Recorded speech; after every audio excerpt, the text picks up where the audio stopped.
All right, you're a Muslim, right? Yes, I am. Thanks to David Wood. I'll definitely give him a shout out for that. I converted 3 years ago, and David was a big inspiration. I've been watching him for a while. Have you ever had a conversation with someone who says, you converted, I watched you, David Wood, and you converted? Have you ever actually spoken to a person that said that? Is this about to be the first?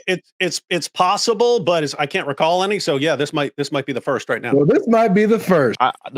Who's the tall guy from England? I forgot what his name is. Muhammad Ajab. Oh, is that who it was? The one who said that Allah prays for Muhammad. Oh yeah, he destroyed David Wood, man. Yeah, he destroyed him by saying that Allah. He didn't know the Arabic. He didn't know the Arabic on live TV, bro. That's just crazy. Yeah, that's crazy. I mean, wait. Who didn't?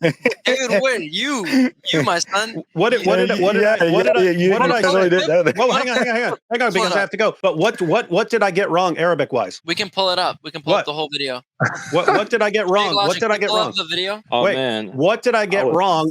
You made a specific claim. I don't remember exactly what it was. Oh, you don't even remember the claim. Darn. Made a specific claim, and it was because you didn't know the Arabic. That's convenient. It was Yusalli. It was about the word Salli. It was you were saying that because I was saying what? I don't remember exactly. I watched it pretty recently. I'll tell you exactly. It was something about you saying we prayed to that Allah prayed to Muhammad. That was a lie. I will convert. Okay. I will convert to Islam if you show me saying that in that debate. Here's what's absolutely amazing, and I have to go with this. Here's what's absolutely amazing. I said according to the Quran, Surah 33:56. Allah prays for Muhammad. I said Allah prays for Muhammad. There you go. That's what I said. And then Muhammad Hijab stood up and said, he's going to have to give me a free Arabic lesson. I don't know what I'm talking about. And he said to the audience, David says that Allah prays to Muhammad. It's not to Muhammad. It's for Muhammad. And then the crowd burst into cheers. You're saying exactly what? Did you pay attention? I said Allah prays for Muhammad. If you want to say that's wrong, fine, say that's wrong. But Muhammad Hijab got up, said that I said something I didn't say, then agreed with what I actually said, claimed to refute me, and the entire audience burst into cheers. And to this day, Muslims come up to me, haha, you said this thing that they didn't hear from me. They somehow zero in on what Muhammad Hijab says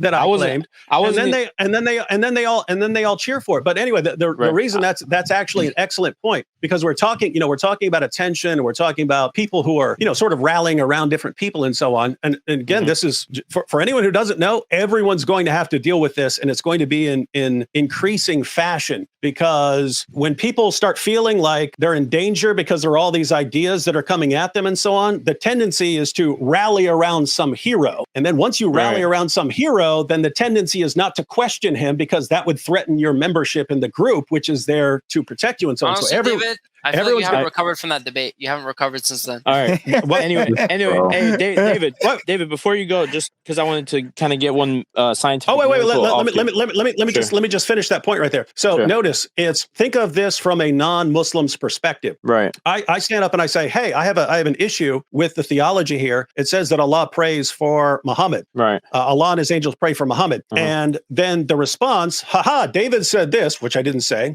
He said he was waiting for it, which means he knows that I've been using that criticism, so he knows what I actually said. He said, David said this, something I never said. And then he agrees with what I actually said, which is like his stamp of approval on what I actually said. And then for years, Muslims boast that I've been destroyed. From a non-Muslim's perspective, we're looking at that and going, is this what dawah actually is? Someone makes something up, pretends to respond to it, actually agrees, and you just cheer because no one's actually paying attention to what was actually said. They just pay attention to, I refuted him. Well, anyway, the point is we understand that anyone can jump into a discussion. I destroyed you. Right. And if you're looking at what's actually said. So the point is, if you're looking at that from a non-Muslim perspective, you're going, that's actually concerning. That he could literally just say anything he wants right there. But is it vice versa? And they would cheer for him. The goal of us talking to Christians should always be come to common terms, right? You heard that in the debate. That's what he opened up with in that debate. And any Muslim who's talking from a logical side, that's our goal, is to come to common terms, because we have more in common than we don't. Not with people who eat the Quran, bro. Not with people who eat the Quran, who depict the Prophet. Or people who say they're going after people's wives. Muslims have done bad things.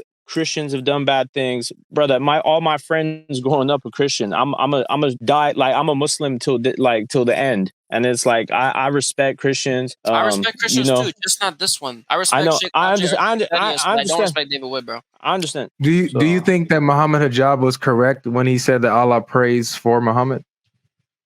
I mean, we can talk about that later. Like that, I'd have to brush up my Arabic skills, I have to go. So if there's any final thing that involves me, yeah. So my thing to you is just I want to hear your point on just a very simple scientific miracle about the water, about the two oceans of water not crossing, basically. What do you think? So the question is, how could someone 14 centuries ago know that there's fresh water over here and there's salt water over here, and I can drink the fresh water and not the salt water, and there's a barrier in between them. Read your commentaries. Up until this was used as a Dawa argument, it was said that the barrier is land. In other words, they're thinking a lake over here and a sea over here, and barrier is there's land between them.